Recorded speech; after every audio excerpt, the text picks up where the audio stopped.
तुमचा साधा स्वभाव तुम्हाला महागात पडतो, म्हणून या 8 गोष्टी नेहमी लक्षात ठेवा. नमस्कार मित्रांनो, आयुष्यात साधेपणा ही खूप मोठी ताकद आहे असं आपण ऐकत आलो.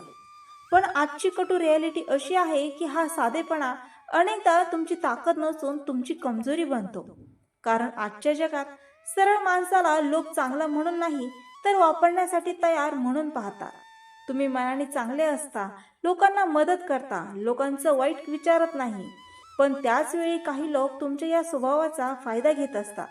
तुमच्या साधेपणाला ते तुमची मूर्खता समजतात आणि इथूनच तुमच्या आयुष्यात दुःख, फसवणूक, अपमान आणि निराशा सुरू होते. म्हणूनच आज तुम्हाला वास्तव समजून घ्यावं लागेल, थोडं कठोर व्हावं लागेल आणि या 8 गोष्टी आयुष्यभर लक्षात ठेवाव्या लागतील. पहिली गोष्ट, प्रत्येकावर लगेच विश्वास ठेवू नका. तुमचा साधा स्वभाव तुम्हाला सांगतो की सगळे चांगलेच असतात, पण रियालिटी अशी नाही. प्रत्येकाच्या चेहऱ्यावर हसू असलं तरी मनात काय चाललं हे तुम्हाला कधीच कळत नाही. म्हणून कोणावरही पटकन विश्वास ठेवणं म्हणजे स्वतःच्या पायावर धोंडा मारणं आहे. विश्वास कमवायला वेळ लागतो आणि तो वेळ तुम्ही द्यायलाच हवा. दुसरी गोष्ट, नाही म्हणायला शिका.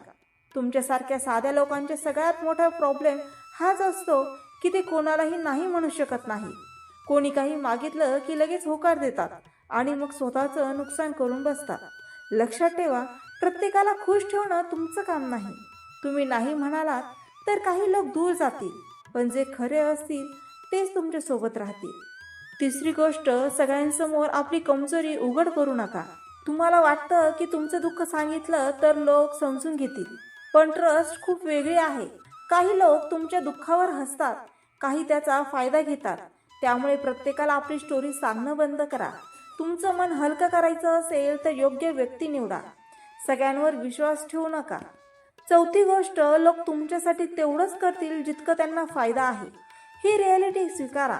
तुम्ही कितीही चांगलं करा, कितीही मदत करा, पण लोक शेवटी स्वतःचा विचारच करतात.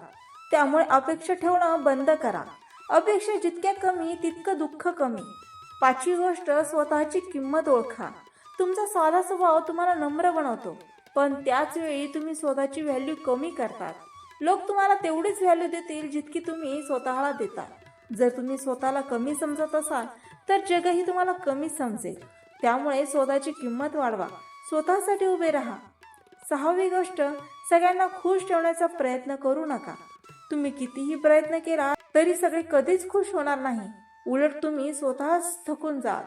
काही लोक तुमच्यावर टीका करतील, काही निंदा करतील, पण त्याचा विचार करून स्वतःला बदलणं म्हणजे स्वतःला हरवणं आहे. तुम्ही जसे आहात तसे राहा, पण स्वतःचा फायदा होईल अशा पद्धतीने जगा. सातवी गोष्ट, वेळेवर उत्तर द्या, गप्प बसू नका. तुमचा साधेपणा तुम्हाला शांत राहायला शिकवतो, पण काही वेळा शांत राहणं म्हणजे स्वतःचा अपमान सहन करणं असतं. कोणी चुकीचं वागलं तर त्याला त्याच वेळी उत्तर द्या, नाहीतर लोकांना वाटतं की हा काही बोलणार नाही आणि मग ते तुमच्यावरच चढतात. आठवी आणि सर्वात महत्त्वाची गोष्ट, स्वतःवर प्रेम करा. तुम्ही सगळ्यांसाठी जगत राहिलात, सगळ्यांना देत राहिलात, पण स्वतःसाठी काहीच केलं नाही तर शेवटी तुम्ही रिकामे पडाल. स्वतःची काळजी घ्या, स्वतःच्या भावना समजा, स्वतःला प्राधान्य द्या.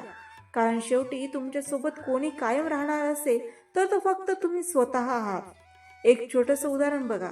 एका व्यक्तीने आयुष्यभर सगळ्यांना मदत केली, नातेवाईकांना पैसे दिले, मित्रांसाठी वेळ दिला, पण जेव्हा त्याला स्वतःला गरज पडली तेव्हा कोणीही पुढे आलं नाही.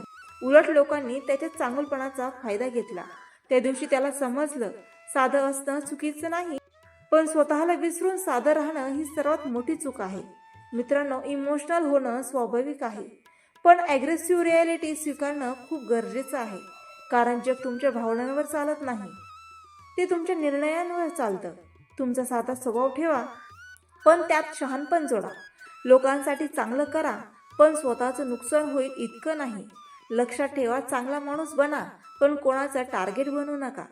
तर मित्रांनो, आशा आहे तुम्हाला हे विचार आवडले असेल. असे सकारात्मक विचार ऐकण्यासाठी माझ्या चॅनलला लाईक, शेअर आणि सबस्क्राईब करायला विसरू नका. पुन्हा भेटूया नवीन विचारांसह. तोपर्यंत धन्यवाद.